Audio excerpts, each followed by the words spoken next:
Hey everybody, Fletch from All Things Overlanding here. You may notice this giant microphone in my face. The reason for this being here is that I am on a quest to get you guys better content, better audio, better visuals. If you pay attention to the channel, if you watched things on here before, you'll know that I got a drone for Christmas, so there's going to be some drone footage coming on future trips and things like that. So get excited. There's going to be some good stuff. On today's episode, I wanted to talk about something that I'm seeing a lot in my YouTube feed. Every time I come to YouTube, all my recommended videos are, something to the effect of top 10 things I hate about my Jeep Gladiator, my Toyota 4Runner, my, whatever the vehicle may be, right? So on today's episode, I wanted to talk to you guys a little bit about the 10 things I don't hate about my Nissan Xterra. So kind of parodying that stuff a little bit because honestly, it's getting a little played out, right? Like everybody even says they make very clickbaity titles, right? They say, I hate these things. And then you get into the video and the first thing they say is, well, I don't actually hate these things. They're just little annoyances about the vehicle, right? So my video is titled 10 Things I Don't Hate About My Xterra because I'm really going to tell you things that I don't hate about my Xterra and actually I really like. So if you want to hear more about that, let's head out to the truck and I'll show you what I'm talking about.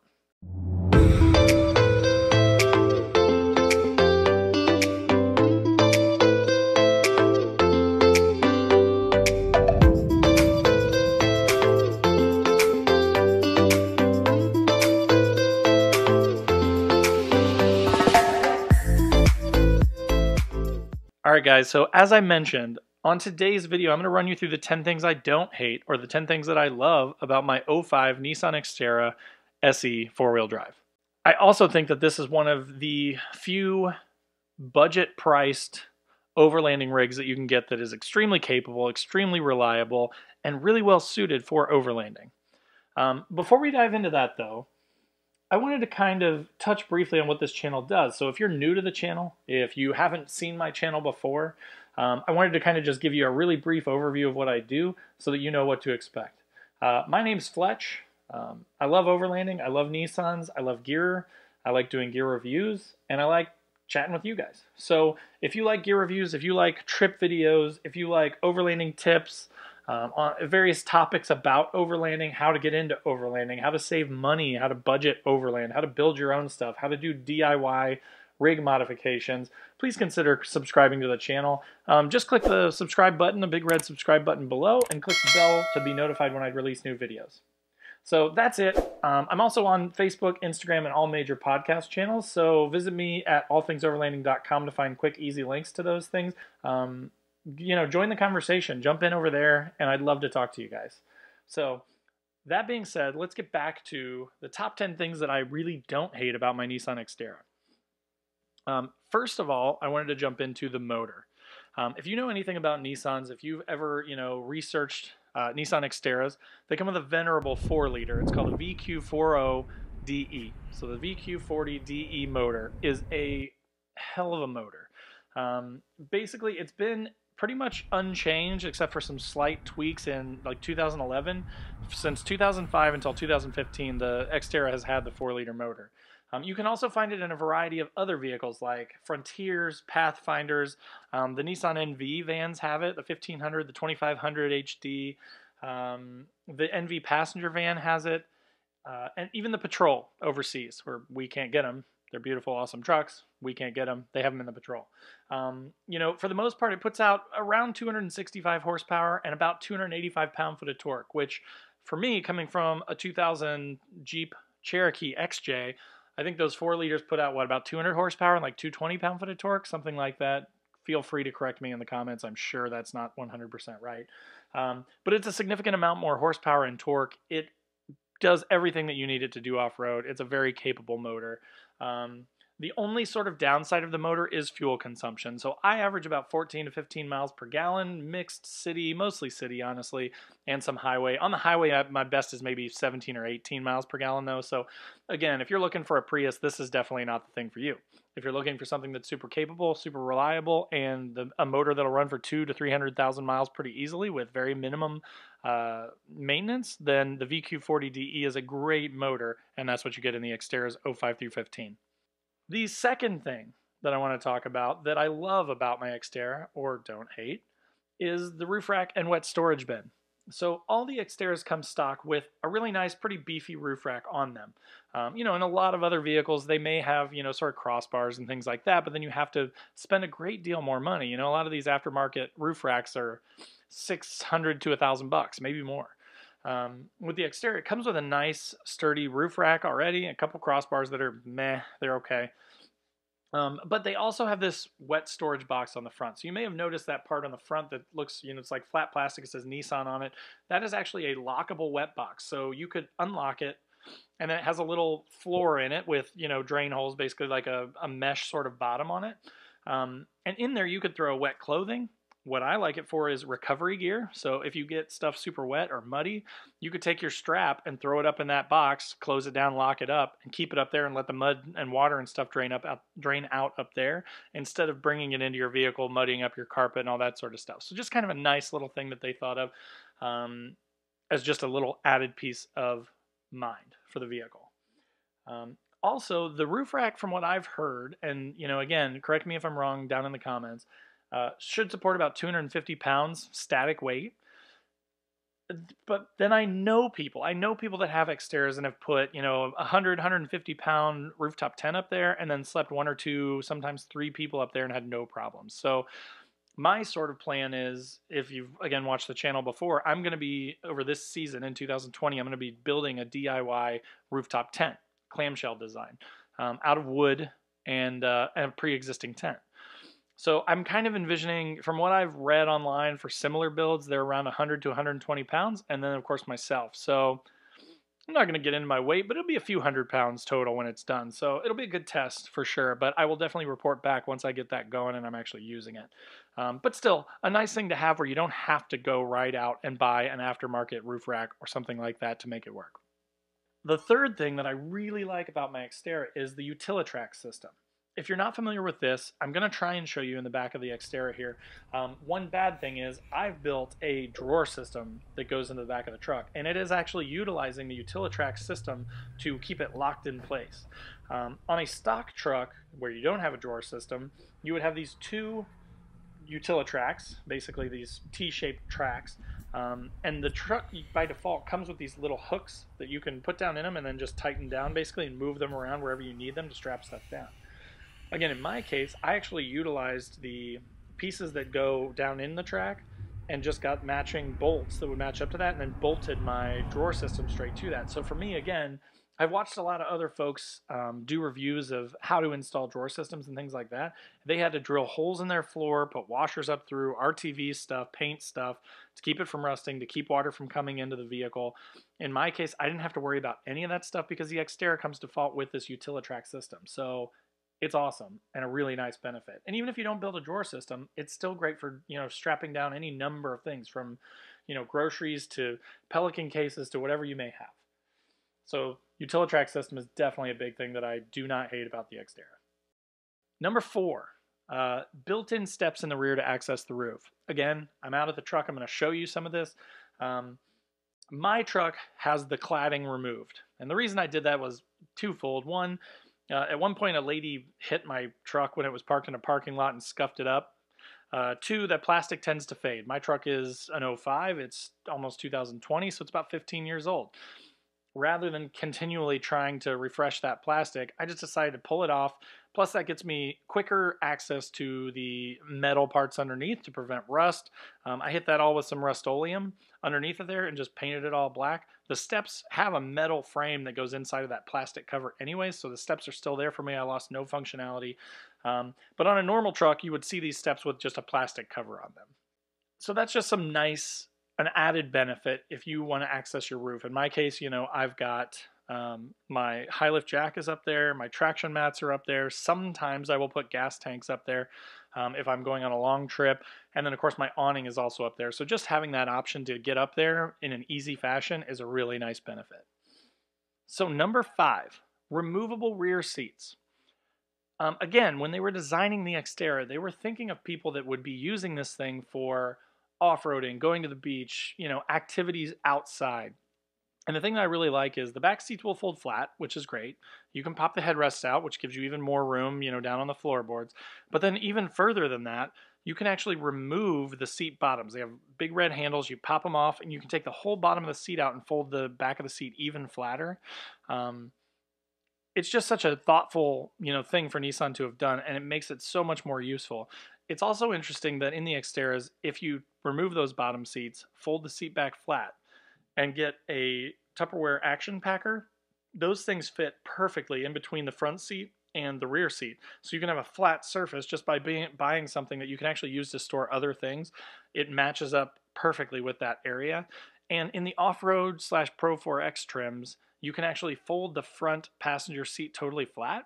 And the intention with that was to be able to make it into essentially a sleeping platform. So that's really cool, right? So again, when you're talking about overlanding, if you want a super simple setup, I'll put a link down below to B-Roll Off-Road. He did a review / walkthrough of his Xterra, and he shows you he wanted something super simple. He didn't want a rooftop tent. He didn't want to have to get out of the truck and set something up. He wanted something that was always just sort of there, and he could hop into it and go to bed. He basically did that exact thing. He set up a, kind of a semi-permanent bed roll in the back of his truck, utilizing the folding rear seats. So it just shows you how capable these things are and how well set up they are for overlanding.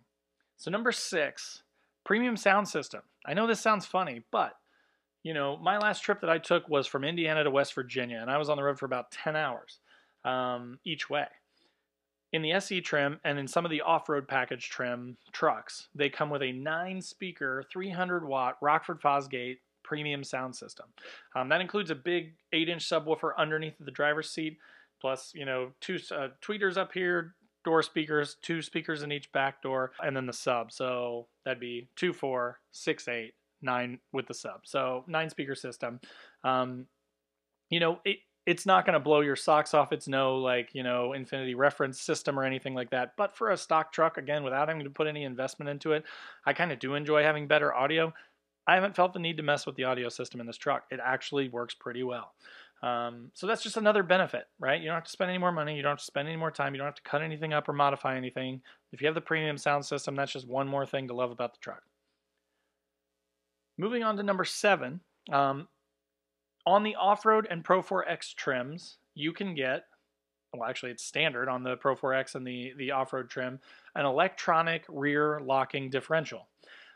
That's a huge thing. It's awesome. And I know, don't get me wrong, I know that there are some Toyotas, the old 4Runners, some of the Land Cruisers and things like that that are double or even triple locked.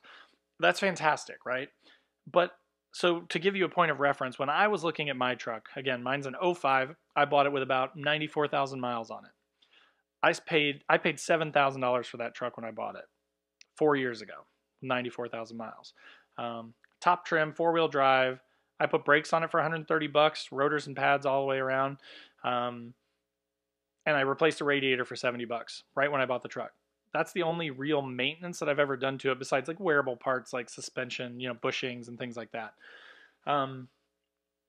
However, Toyotas, when I was looking at that time, a 99 4Runner with 150 to 180,000 miles on the thing was 10 to 12 grand. Now this was 4 years ago, prices change, things like that, but they usually stay the same from one vehicle to another. So nowadays you might be able to get an Xterra like mine. Mine now has 132,000 miles on it, which really for a 15-year-old truck is pretty low mileage. For 5 or 6 grand, somewhere in that ballpark, maybe even a little less depending on the condition. But I bet you money, and I haven't looked at a 4Runner recently, but I'll bet you that a similar 4Runner with a couple 100,000 miles is still probably 6 to 8 grand. So again, for the price point, if you can find a Pro 4X, which would be a 2011 through 15, or an off-road trim, which would be an 05 through 2011, but they're the same thing, they just changed the name when they refreshed it in 2011. So that's definitely something that I don't hate about the Xterra. So moving on to number 8, built-in first aid kit. And I know it's basically a marketing gimmick, but at the same time, I feel like it kind of shows the spirit of the truck, right? Like this truck is a hefty, hardy, truck that is meant to be taken off-road. It's meant to be wheeled. It's meant to be abused and used, and it's meant to run for a really long time. And I love the fact that they said, look, screw it. We're going to go ahead and we're going to make a custom little area for this, and we're going to make a handy little bag that when you undo the straps, it will flop out and hang right there in front of your face and have easy access to get to this first aid kit. And we're going to equip it with a ton of Band-Aids and scissors and all these, different various things that you're going to need if you were ever in an emergency. So it saves me something I got to buy. It saves me storing a first aid kit somewhere else. It's within easy access. And it actually was sort of the inspiration for the back of my truck, where I then mounted, shovel, an axe, a flashlight, my Mora knife, all that stuff back there as well. Because I was like, you know what, this is so cool. This whole back hatch is not being utilized. Now I can use it to store a bunch of my gear. So I love the first aid kit. And you know what, I have kids too. So I've never, luckily, knock on wood, I've never had to use the kit for anything life-threatening, but I can't tell you how many times I've had a kid cut a finger when we're out at a campsite and they're crying about it and they're upset. It makes them feel better to put a Band-Aid on it. Or, I've cut myself or, done something stupid any number of times, and just to be able to pop into the back of the truck instead of having to go somewhere to get a Band-Aid or go somewhere to clean it out, I can just get it all right there. Really nice benefit. All right, so number 9, talking about price. As I mentioned earlier, these things can go for a fraction of the price of a similar Toyota truck, right? So you could get a 4Runner, but you're going to get one with, sometimes 50% more miles, even sometimes double the mileage for the same price or even more. Like the Toyotas, as I mentioned, I was looking at 99 Toyota 4Runners with 180 to 200,000 miles on them, and they were about 9,999, 10 grand to 12 grand, depending on the condition and the options.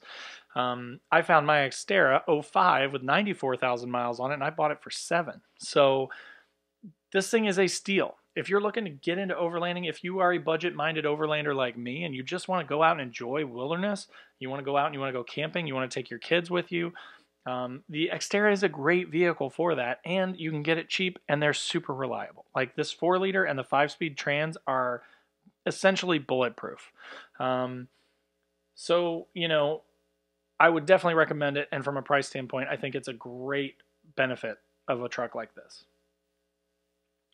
Number 10, simplicity and hardiness.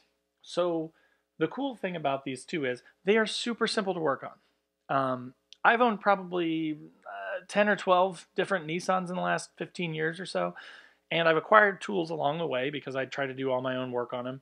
And I haven't had to buy anything in the last 4 years since I bought this Xterra. I have tools left over from my 350Z, from my Infiniti G35X, and they all just are interchangeable. So all the parts are the same size. The hub nuts are the same size. The wheel patterns. Now, the trucks are six lug wheels, so obviously the trucks to cars don't really work, but like all the cars that I've ever had have been 5x114.3. And so the wheels are interchangeable. The components are interchangeable. Parts are plentiful, and they're easy to find, and they're cheap. So like, for example, like I mentioned earlier, my radiator, it's just a plastic radiator. When I bought the truck, it was about 10, 11 years old. It's developed a leak. $70 on Amazon, had it in 2 days, popped it in a weekend with a buddy, good to go. And it's been 4 years and it works like a champ. I haven't touched the belt. I haven't done anything to this thing aside from wearable parts. And it still just runs like a champ. So, that simplicity, that hardiness is definitely an added benefit. An example is when I went to West Virginia, again, it was about 10 hours each way. We were out there for 4 days, 3 nights, I think, 4 days and 3 nights, 4 days and 4 nights. Overlanded and off-roaded literally all day, from the time we woke up until dinner time. We off-roaded to the point where we hit one section that was so hilly, my brakes actually started to smoke because it was just so hilly and putting so much stress on the brakes in the truck. But despite that, we stopped, let the brakes cool off a little bit, watched it. I had a fire extinguisher just in case, but it was just, they just got hot and they just needed to cool down. That thing ran. I mean, I put, 1,500, 2,000 miles on that thing in 4 days. Almost all of it hard off-road overlanding stuff. And it never complained once. I got back on the highway to come home, drove 10 hours, turned up the premium sound system, and just enjoyed myself on the way back. So again, the simplicity, right? The simplicity and the hardiness of this truck cannot be understated. Like, it is an amazing truck, and I highly recommend it. Again, if you're looking for something reliable and inexpensive, the Xterra is a great truck. So to wrap up this episode, this, 10 things I don't hate about my Nissan Xterra, if you're looking for a capable, inexpensive, reliable, and well laid out overlanding rig, the Xterra is often overlooked, and it's very underappreciated in my opinion. You know, and again, I mentioned I have had multiple Nissans, so I'm definitely biased. I love Nissans. But the reason I love them is because everyone I've had has been dead nuts reliable. And when I looked at them, I always compare them to Toyotas and Hondas because I like those cars. I think they're great cars. I think they're really well made. But when I look at those and I compare, you know, options and I compare mileage and I compare year, because age of components is just as important as mileage in my opinion, it doesn't make financial sense for me to spend 50% more, 75% more, 100% more, double the price on a Toyota that's older and has more miles, even if they are slightly more reliable than the Nissan. It just doesn't make sense. I'd rather have an 05 than a 99 with 94,000 miles than 180,000 miles, even if the Toyota is a little bit more reliable. I just feel like I have more life left in that Nissan. So, you know, I hope that that helps you guys. I hope that that gives you a little bit more Xterra content. I've noticed that YouTube is kind of lacking in Xterra specific content. So I do plan to put out even more of that this year in addition to the general overlanding stuff. So if you're an Xterra guy or girl, if you are looking for more content on the Xterra, look no further. Click the subscribe button, click the bell to be notified when a new video comes out. If you're new to the channel and you've stuck around this long, thank you. I appreciate it. And if you're still here, it's because you enjoyed the content, right? So if you did, consider subscribing. You know, check me out on Facebook and Instagram. Also, I do a podcast every week, about 20 minutes long, so it's a good like commute length podcast to listen to. So if you want to hear more stuff about Xterras, if you want to hear more stuff about gear and trips and overlanding, definitely check me out on all the major podcast channels. Just search for All Things Overlanding. So yeah, check me out on all those channels. Come and join the conversation. I'd love to chat with you guys. Thanks again for watching. From Fletch here at All Things Overlanding. I appreciate you guys, and I will talk to you guys soon. Take care. Bye.